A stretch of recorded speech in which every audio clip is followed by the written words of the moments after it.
Slowly kisses passing by the river.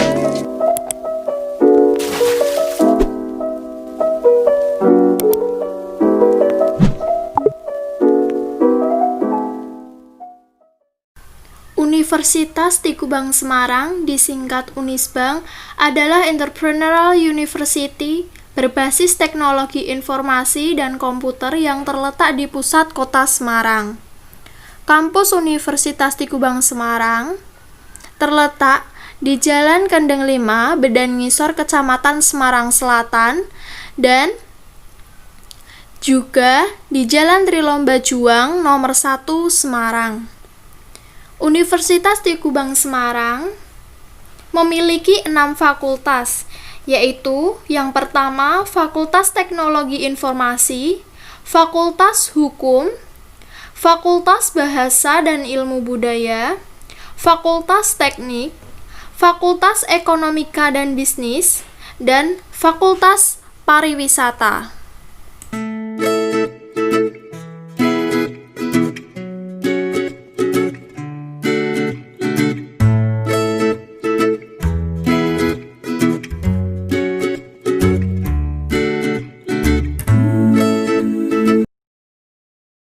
Assalamualaikum warahmatullahi wabarakatuh. Salam sejahtera untuk kita semua. Salam Om Swastiastu, Namo Buddhaya, salam kebajikan. Hai teman-teman, perkenalkan nama saya Vina Natasha. Saya merupakan mahasiswi Universitas Tikubang Semarang, Fakultas Ekonomika dan Bisnis, jurusan S1 Akuntansi. Nomor induk mahasiswa 17.05.52.0117.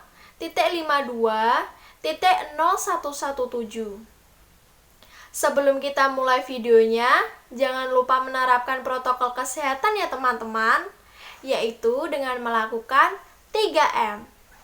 Yang pertama, memakai masker, kedua, mencuci tangan, ketiga, menjaga jarak. Pembelajaran ini akan membahas mengenai audit investigatif dengan teknik audit.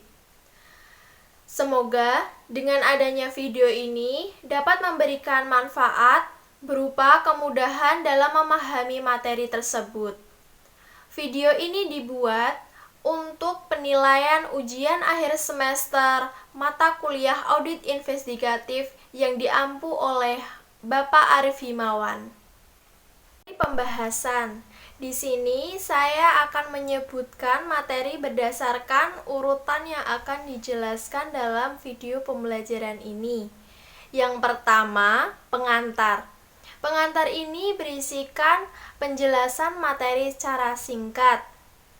Kedua, kunci keberhasilan.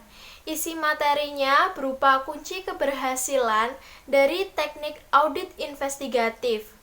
Yang ketiga, teknik-teknik audit.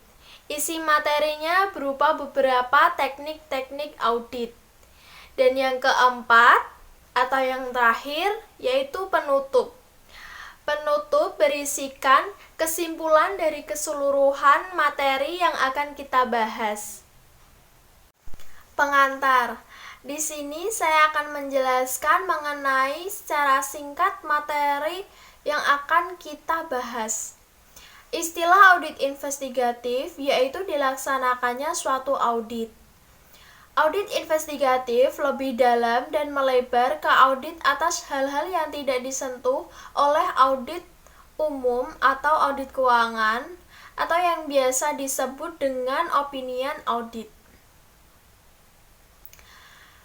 Pada pelaksanaannya, audit investigatif menggunakan teknik audit. Audit investigatif diarahkan kepada pembuktian tidak adanya fraud dan perbuatan melawan hukum lainnya.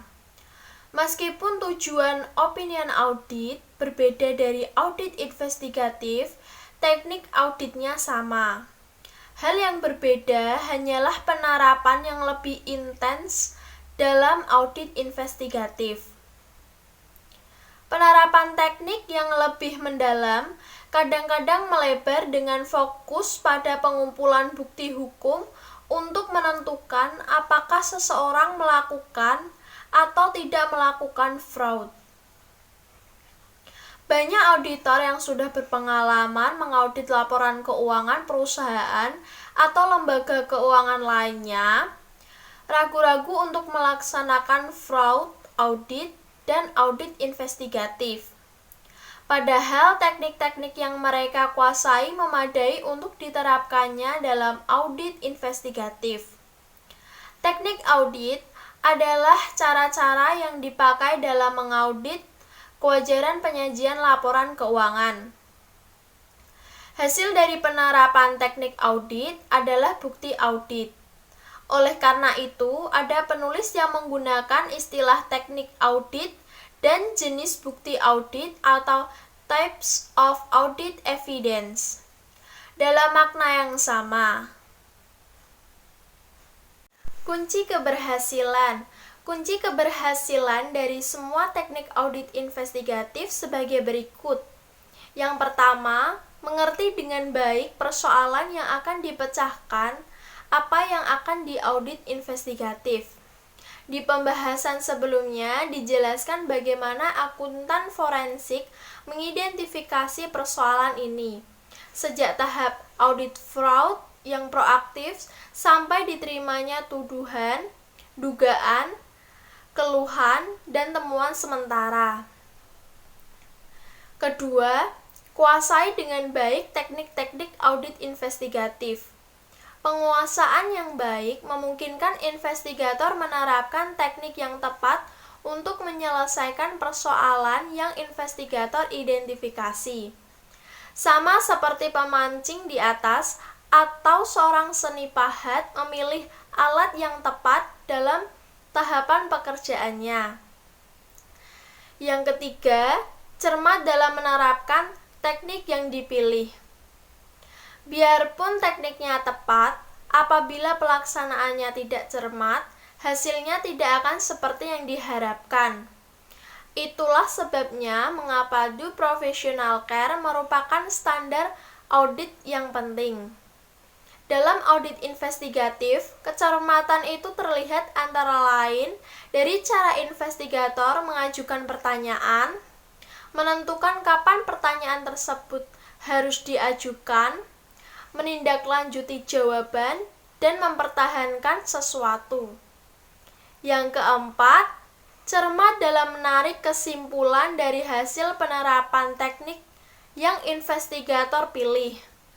Temuan yang kelihatannya sepele di tangan penyelidik yang mempunyai pengetahuan dan pengalaman yang luas merupakan bukti yang kuat dalam proses pengadilan. Kecermatan dalam menafsirkan temuan hasil terlihat dalam komputer forensik. Teknik-teknik audit.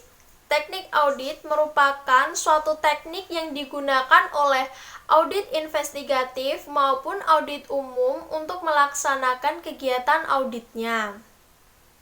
Nah, teknik yang akan kita bahas, yang pertama, memeriksa fisik dan mengamati. Kedua, meminta informasi dan konfirmasi. Ketiga, memeriksa dokumen. Keempat, review analitikal. Dan yang kelima, menghitung kembali. Teknik audit yang pertama, memeriksa fisik dan mengamati. Memeriksa fisik diartikan sebagai perhitungan uang tunai, kertas berharga, persediaan barang, aset tetap, dan barang berwujud lainnya. Mengamati. Mengamati diartikan sebagai pemanfaatan indera untuk mengetahui sesuatu. Dalam hal ini, penulis tidak membedakan teknik pemeriksaan fisik dan pengamatan.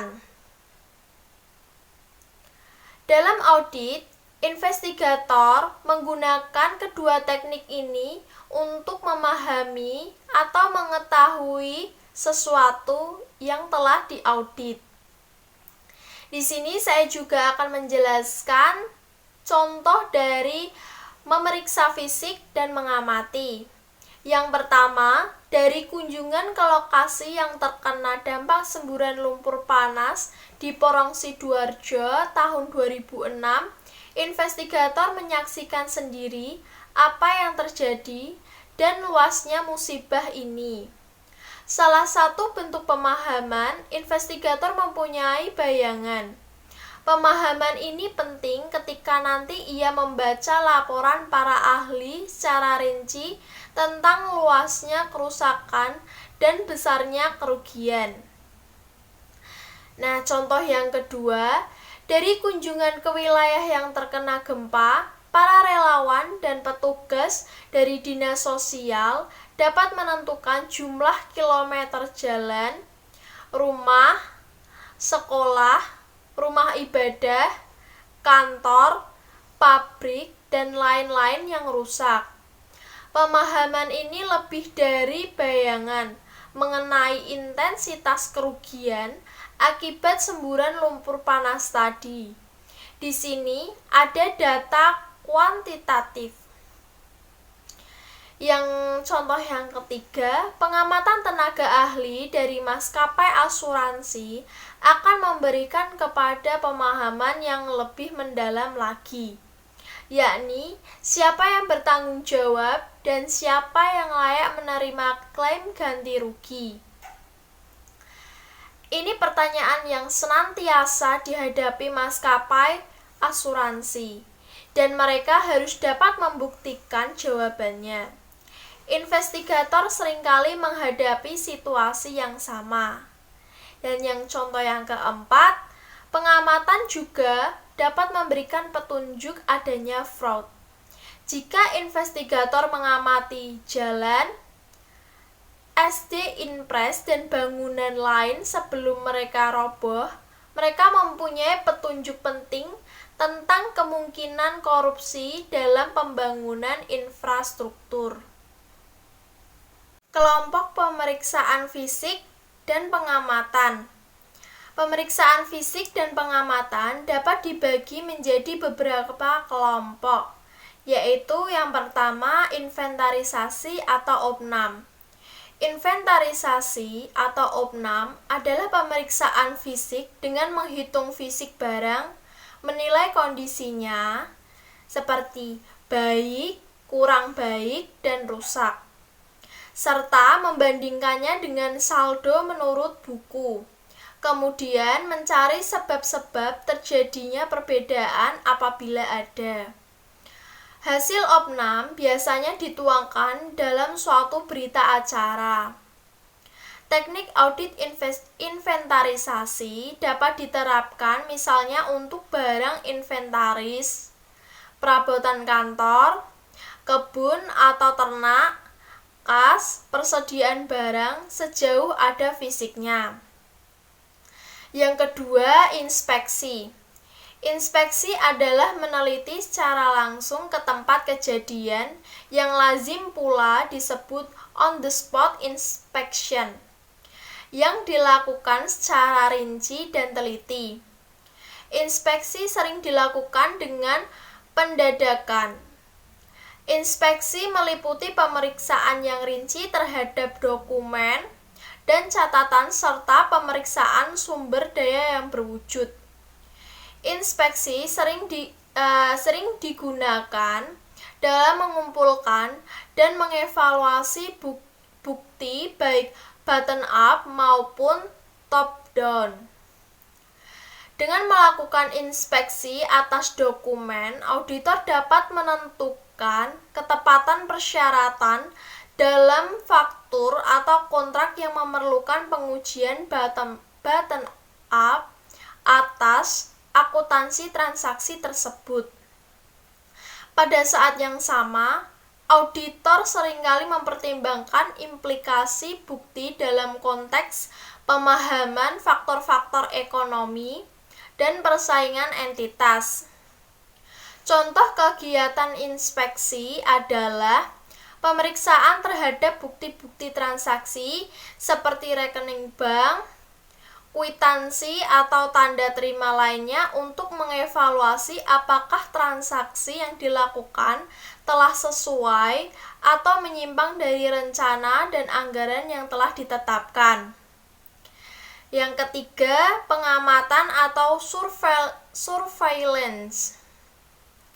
Pengamatan atau observasi atau yang bisa disebut surveillance adalah peninjauan atas suatu objek, fakta fisik, kegiatan, pergerakan seseorang atau sekelompok orang yang merupakan bagian dari suatu tindakan fraud.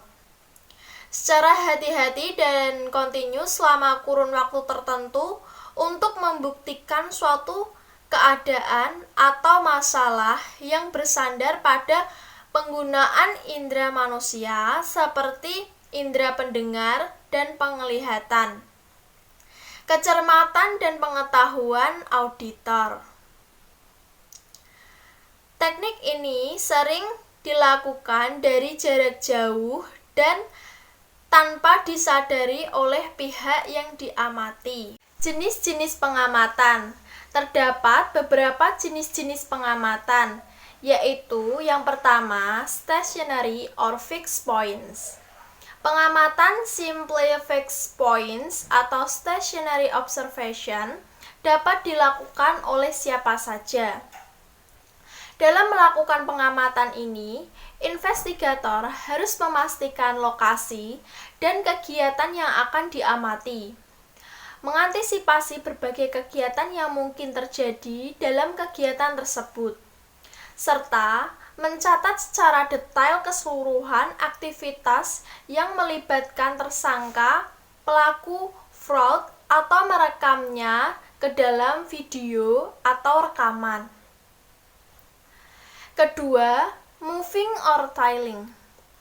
Pengamatan secara mobile atau bergerak atau seringkali disebut dengan membuntuti aktivitas terduga pelaku, sering memiliki resiko yang lebih besar dibandingkan dengan stationary surveillance.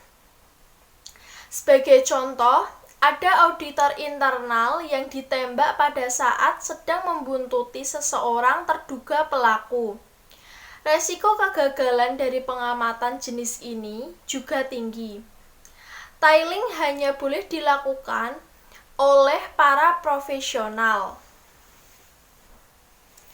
Yang ketiga adalah electronic surveillance. Penggunaan alat elektronik untuk pengamatan menggunakan kamera video seringkali digunakan. Selain itu, penyadapan yang merupakan bentuk lain dari pengamatan biasanya hanya digunakan oleh para aparat penegak hukum. Pengamatan menggunakan alat elektronik biasanya terbatas penggunaannya karena terkait dengan privasi dari seseorang di tempat kerja. Walaupun demikian, penggunaan wiretapping juga bermanfaat, terutama di mana aparat penegak hukum ikut terlibat dalam melakukan pengamatan. Oleh karena itu, sebelum melakukan metode ini, investigator harus berkonsultasi terlebih dahulu dengan pihak terkait untuk melihat aspek legalitas dari penggunaan alat elektronik. Yang keempat, covert or undercover operation. Operasi rahasia dan penyamaran merupakan kegiatan yang legal dan diperbolehkan untuk mengamati aktivitas seseorang atau sekelompok orang secara diam-diam. Undercover operation ini sangat memakan biaya dan waktu, dan harus dilakukan dengan sangat hati-hati. Undercover operations bisa gagal jika seseorang atau agen yang diberikan tugas untuk menyamar ternyata diketahui oleh pihak lawan.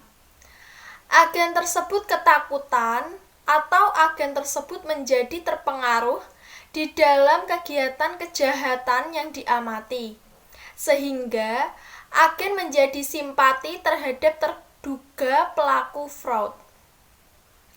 Undercover operation dilakukan hanya jika yaitu kolusi atau fraud skala besar terjadi, berbagai metode investigasi fraud lain gagal, investigasi dapat dimonitor secara langsung, terdapat alasan yang logis dan cukup untuk yakin bahwa fraud sedang terjadi atau akan terjadi kembali. Kemudian, investigasi yang dilakukan mematuhi hukum yang berlaku. Kemudian, investigasi tetap berlangsung secara rahasia. Dan yang terakhir yaitu prioritas penegak hukum diberikan informasi secara reguler ketika bukti cukup diperoleh. Teknik audit yang kedua yaitu meminta informasi dan konfirmasi. Meminta informasi dapat dilakukan baik lisan maupun tulisan untuk memperoleh informasi pada saat prosedur audit. Kemudian, meminta konfirmasi adalah meminta pihak lain untuk menegaskan kebenaran atau ketidakbenaran suatu informasi. Teknik audit yang ketiga yaitu memeriksa dokumen. Dokumen dapat dibagi menjadi dua jenis, yaitu dokumen internal dan dokumen eksternal. Dokumen internal adalah dokumen yang dipersiapkan dan digunakan dalam organisasi klien dan disimpan tanpa pernah disampaikan kepada pihak di luar organisasi. Contohnya, laporan jam kerja karyawan dan laporan penerimaan persediaan. Nah, dokumen eksternal adalah dokumen yang ditangani oleh pihak luar organisasi yang mewakili pihak klien dalam melakukan transaksi, tetapi dokumen ini dapat dengan mudah diakses oleh klien dengan segera. Contohnya, faktur dari pemasok, polis asuransi, dan lain sebagainya. Dokumen eksternal memiliki tingkat kepercayaan yang lebih tinggi sehingga lebih dapat diandalkan daripada dokumen internal.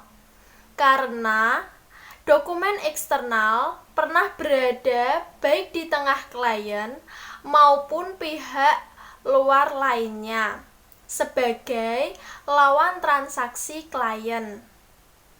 Teknik-teknik audit yang dapat digunakan untuk mengumpulkan bukti dokumen adalah yang pertama yaitu verifikasi. Verifikasi adalah pengujian secara rinci dan teliti tentang kebenaran, ketelitian, perhitungan, kesahihan, pembukuan, pemilikan, dan eksistensi suatu dokumen. Verifikasi ini mencakup teknik-teknik audit lain untuk mengumpulkan dan mengevaluasi bukti dokumen. Yang kedua, pemeriksaan bukti pendukung atau vouching. Pemeriksaan bukti pendukung meliputi pemilihan ayat jurnal dalam catatan akuntansi, mendapatkan serta memeriksa dokumen yang digunakan dalam dasar ayat akuntansi atau jurnal tersebut untuk menentukan validitas dan ketelitian pencatatan akuntansi.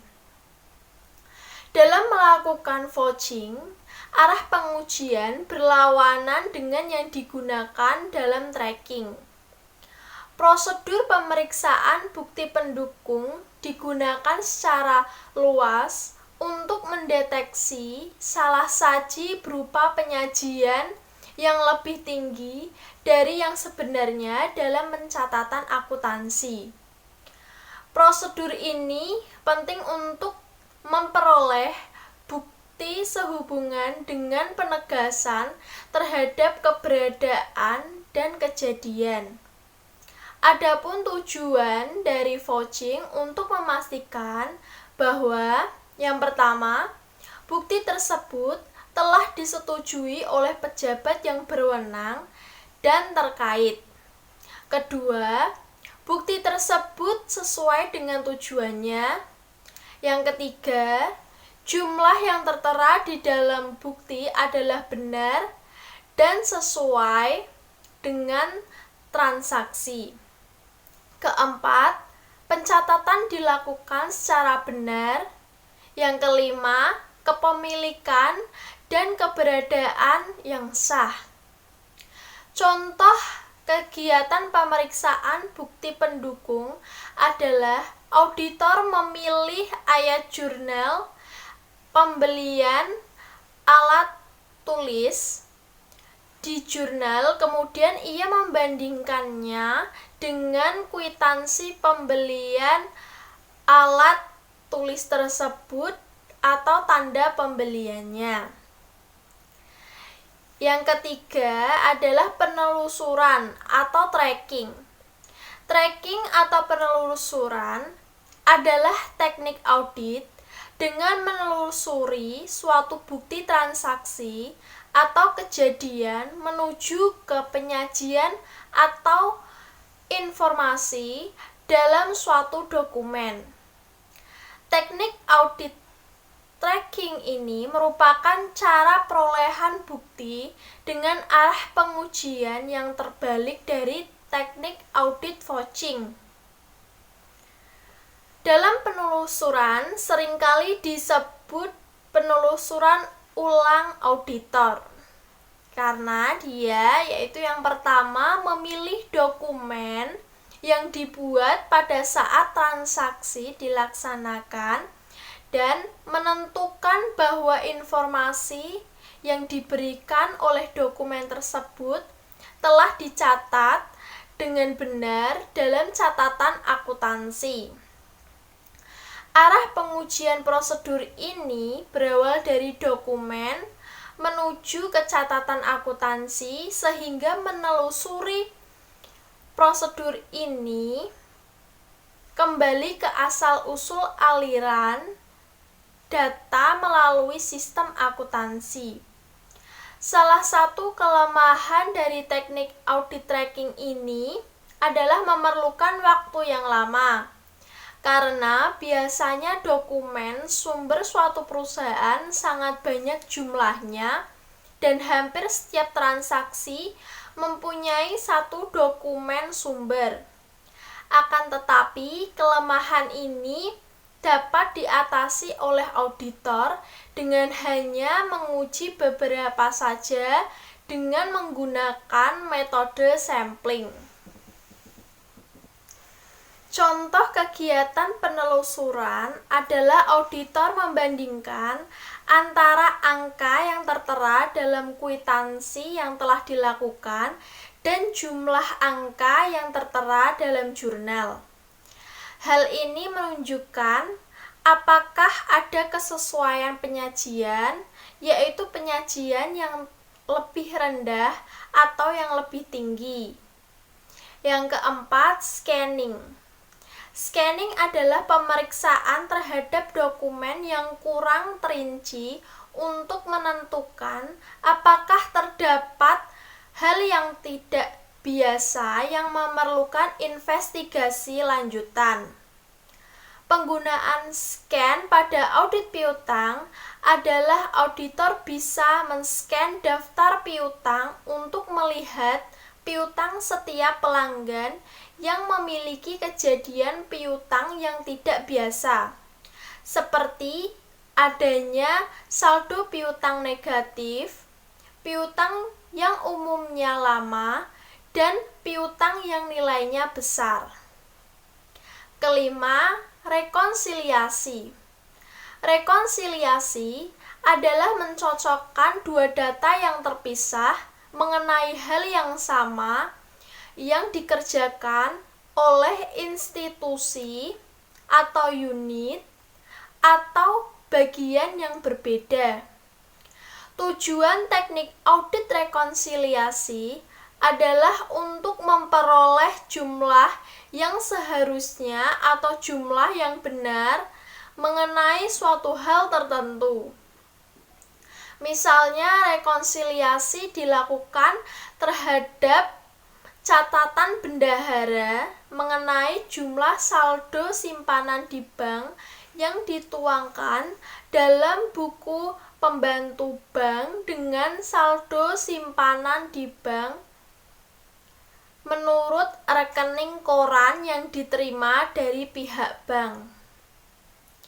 Kedua data tersebut biasanya akan menunjukkan saldo yang berbeda karena perbedaan waktu pencatatan.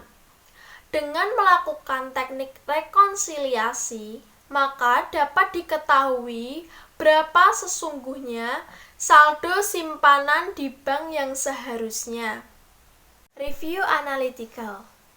Deloitte Haskins and Sells, disingkat DHS, cikal bakal dari Deloitte Touch Tohmatsu, mencatat penggunaan teknik ini dalam audit manual mereka di tahun 1930-an.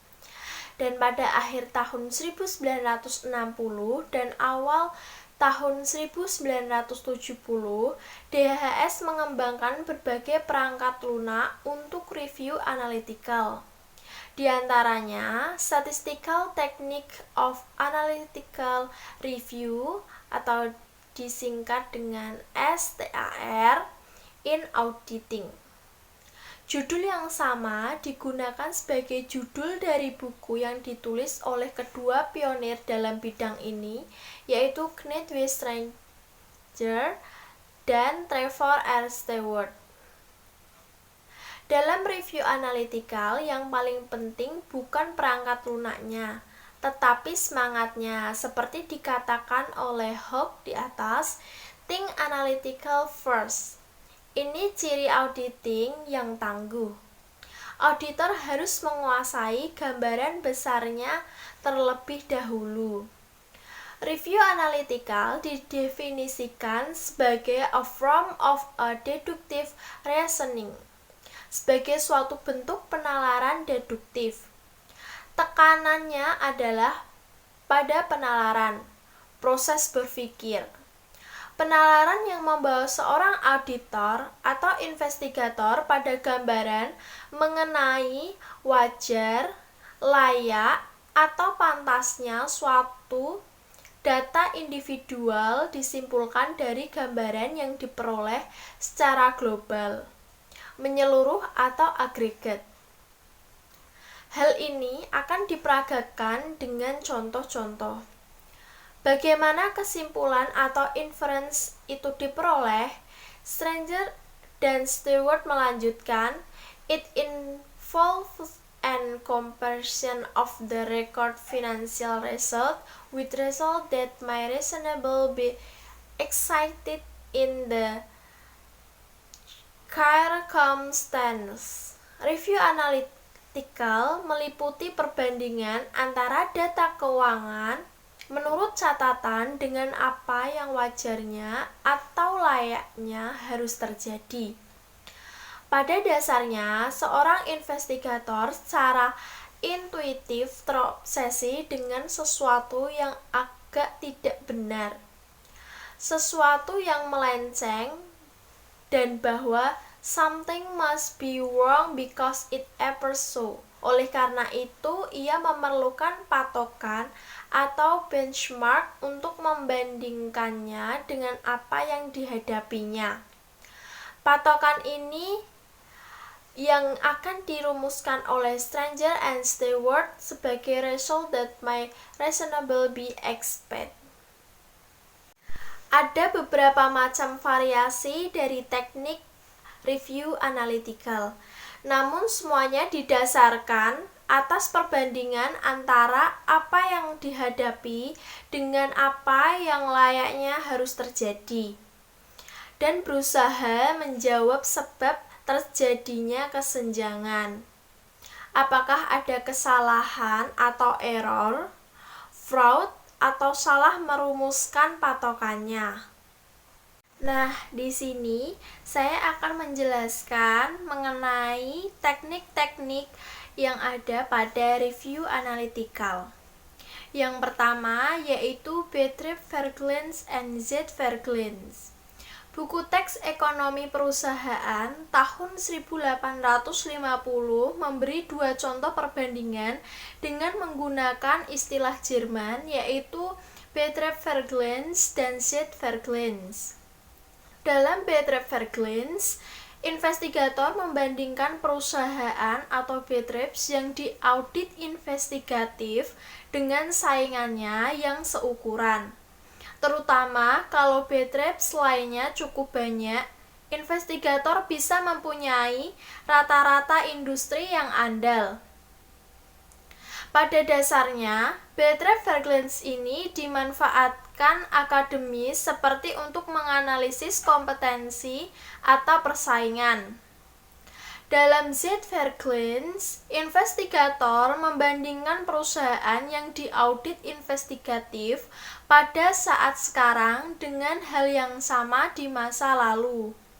Dalam Z-Vergleins, investigator mencoba memahami bagaimana perusahaan yang akan diaudit investigatif ini berbeda dengan masa lalunya dan mengapa. Investigator menggunakan teknik yang sama untuk melihat indikasi fraud karena fraud mengancam kesinambungan laba tadi. Dari contoh Betrip-Vergleins dan Z-Vergleins dapat dilihat pentingnya menentukan patokan atau benchmark. Patokan ini harus seukuran dan sejenis dan harus comparable. Patokan yang benar-benar comparable merupakan sesuatu yang sangat langka. Perbandingan tidak otomatis berarti bahwa patokan atau benchmarknya yang benar atau kalau ada penyimpangan yang signifikan, pastilah penyimpangan itu merupakan kesalahan data yang sedang diaudit investigatif. Belum tentu, itulah sebabnya judgement sangat penting. Kecermatan sangat mutlak. Jika diperlukan, cari data perbandingan lainnya. Hal yang utama adalah pemahaman kenapa berbagai data itu bisa berbeda. Yang kedua, yaitu membandingkan anggaran dengan realisasi. Membandingkan data anggaran dan realisasi dapat mengidentifikasi adanya fraud. Hal yang perlu dipahami di sini adalah mekanisme pelaksanaan anggaran, evaluasi atas pelaksanaan anggaran, dan insentif yang terkandung dalam sistem anggarannya. Nah, yang ketiga yaitu analisis vertikal dan horizontal. Analisis vertikal dan horizontal merupakan analisis rasio laporan keuangan. Analisis vertikal merupakan rasio antara satu akun dengan akun lainnya dalam laporan keuangan untuk tahun yang sama. Contoh analisis vertikal dalam laporan laba rugi. Rasio antara biaya penjualan dengan penjualan, rasio antara biaya administrasi dengan penjualan, dan seterusnya. Analisis ini disebut analisis vertikal karena angka-angka yang dibandingkan terletak secara vertikal dalam laporan keuangan. Analisis vertikal dapat dilakukan untuk neraca. Akun-akun neraca dapat dibandingkan misalnya dengan jumlah aset. Dengan analisis vertikal, investigator dapat mengubah angka-angka laporan keuangan dari nilai menjadi angka-angka dalam persentase. Laporan keuangan dalam persentase ini disebut laporan keuangan berukuran sama. Ada neraca berukuran sama, laporan laba rugi berukuran sama, dan laporan arus kas berukuran sama. Analisis horizontal menunjukkan perubahan, yaitu kenaikan atau penurunan suatu akun untuk suatu tahun dibandingkan tahun sebelum atau tahun berikutnya. Analisis ini tidak lain dari Z-Vergleich yang dibahas sebelumnya. Angka-angka untuk akun yang sama dari tahun sebelumnya atau tahun berikutnya dalam penyajian laporan keuangan disajikan berdampingan. Oleh karena itu, analisis ini disebut analisis horizontal. Yang keempat, yaitu hubungan antara satu data keuangan dengan data keuangan lain. Beberapa akun baik dalam suatu maupun beberapa laporan keuangan bisa mempunyai keterkaitan yang dapat dimanfaatkan untuk review analitikal. Contoh, angka penjualan dengan piutang dan persediaan rata-rata, angka penjualan dengan bonus bagian penjualan, penghasilan bunga dengan saldo rata-rata tabungan, dan seterusnya. Nah, yang kelima ini yaitu menggunakan data non-keuangan. Nah, sudah dijelaskan tadi, banyak sekali contoh-contoh yang menjelaskan digunakannya data keuangan. Yaitu dari review analytical adalah mengenai pola hubungan relationship pattern. Pola hubungan ini tidak mesti hanya antara satu data keuangan dengan data keuangan lainnya. Pola hubungan non-keuangan pun bisa bermacam-macam bentuknya. Dalam bisnis perkebunan, ada hubungan antara jumlah pupuk yang dipergunakan dengan hasil produksi atau panen. Angka masukan maupun keluarannya dinyatakan dalam satuan non-keuangan, seperti jumlah ton untuk pupuk dan sawit. Yang keenam, yaitu regresi atau analisis tren.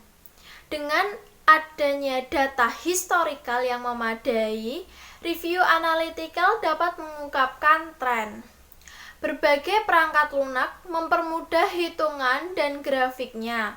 Misalnya STAR, perangkat lunak Deloitte yang disebutkan sebelumnya, dan yang ketujuh yaitu menggunakan indikator ekonomi makro.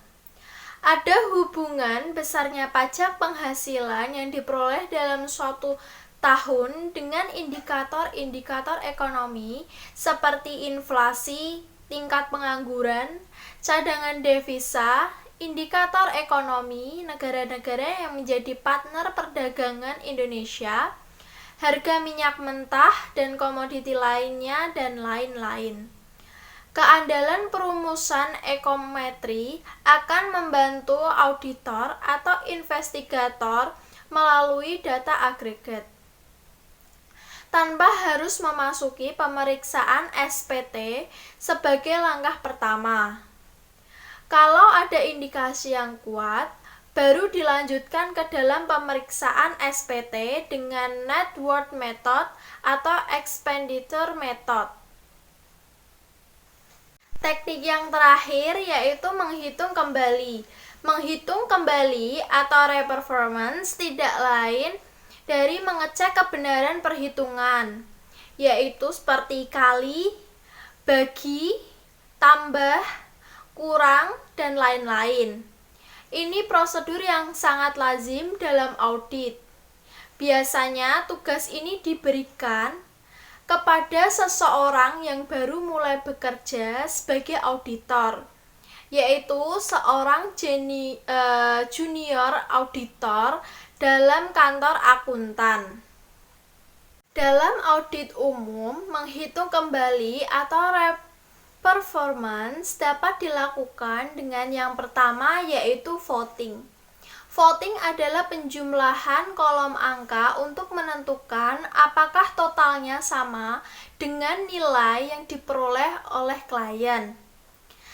Teknik audit vault akan menghasilkan bukti audit berupa rekalkulasi, di mana rekalkulasi ini merupakan bagian dari reperformance. Reperformance yaitu metode pengumpulan bukti audit di mana auditor melakukan proses pengulangan aktivitas klien. Kemudian, hasil yang diperoleh auditor dari pengulangan aktivitas tersebut dibandingkan dengan hasil yang diperoleh oleh klien untuk mendapatkan bukti audit. Reperformance melibatkan pengujian kembali atas berbagai perhitungan dan pengujian kembali atas berbagai transfer informasi. Contoh penerapan vote pada audit akun piutang adalah melakukan voting atas nilai-nilai dalam buku jurnal piutang usaha salah satu debitur untuk periode selama 1 bulan, membandingkan semua total nilai yang terdapat dalam buku jurnal piutang usaha tersebut dengan nilai yang terdapat dalam buku besar. Recompute adalah perhitungan yang dilakukan untuk menentukan apakah perhitungan klien sudah benar. Sama seperti vote, recompute juga merupakan bagian dari reperformance. Contoh penerapan recompute pada audit akun piutang adalah melakukan recompute atas perhitungan penyisihan piutang usaha akhir tahun, apakah telah diterapkan benar sesuai dengan kebijakan aging schedule piutang. Dalam audit investigatif, perhitungan yang dihadapi umumnya sangat kompleks, didasarkan atas kontrak atau perjanjian yang rumit. Mungkin sudah terjadi perubahan dan renegosiasi berkali-kali dengan pejabat yang berbeda. Sebagai contoh, perhitungan atas nilai potensi kerugian negara dalam proyek jalan raya yang melibatkan perhitungan material bahan, volume kurang, ketebalan aspal yang tidak sesuai spesifikasi, unsur aspal yang tidak sesuai setelah diuji di lab, dan sebagainya. Perhitungan ini dilakukan atau disupervisi oleh investigator yang berpengalaman karena perhitungan yang dihadapi dalam audit investigatif umumnya sangat kompleks. Didasarkan atas kontrak yang sangat rumit dan kemungkinan terjadi perubahan atau renegosiasi berkali-kali. Contoh dilakukannya perhitungan kembali. Yang pertama yaitu dalam kasus penyelesaian kewajiban pemegang saham. Yang kedua yaitu perhitungan cost recovery oleh kontraktor bagi hasil. Cost recovery ini sangat besar jumlahnya. Kalau tidak dihitung kembali oleh counterpart PSC atau lembaga pemeriksa independen, cost recovery rawan penyalahgunaan. Yang ketiga yaitu biaya yang dikeluarkan oleh BUMN di mana mempunyai kewajiban memberikan pelayanan umum atau public service obligation. Keterlambatan pembayaran PSO mempunyai dampak yang besar terhadap likuiditas BUMN yang bersangkutan. Bagian penutup.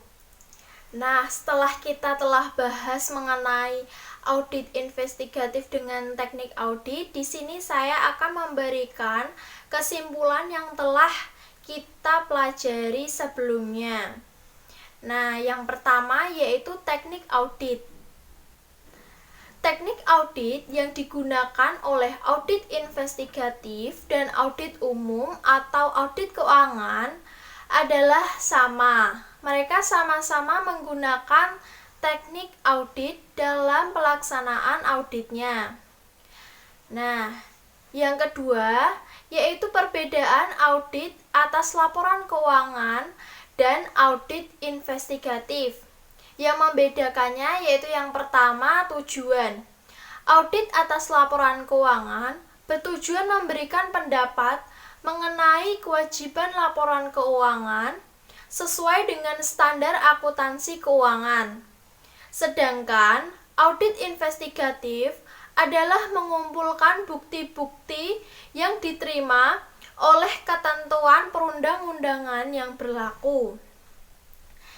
Nah, yang perbedaan yang kedua yaitu terlihat dalam ruang lingkupnya. Audit atas laporan keuangan memiliki ruang lingkup yang lebih sempit daripada audit investigatif. Sekian video pembelajaran dari saya mengenai audit investigatif dengan teknik audit. Semoga bermanfaat dan dapat menambah ilmu. Saya berterima kasih kepada Bapak Arif Himawan selaku dosen pengampu mata kuliah audit investigatif yang telah membimbing saya selama 1 semester dan teman-teman khususnya D1 Akuntansi yang telah memberikan semangat dalam pembuatan video ini. Sebelum kita akhiri videonya, saya akan memberikan kalimat motivasi untuk kita semua, yaitu janganlah kita putus asa. Orang-orang yang memiliki ketaatan itu tidak putus asa dan putus harapan. Dia tahu bahwa bersama hari ini masih ada hari esok. Bersama kesulitan ada kemudahan. Setelah malam ada fajar dan banyak kenyataan hari ini adalah mimpi hari kemarin. Maka dari itu kita harus semangat dan tetap berusaha dan berdoa. Terima kasih telah menonton video ini. Sampai jumpa lagi.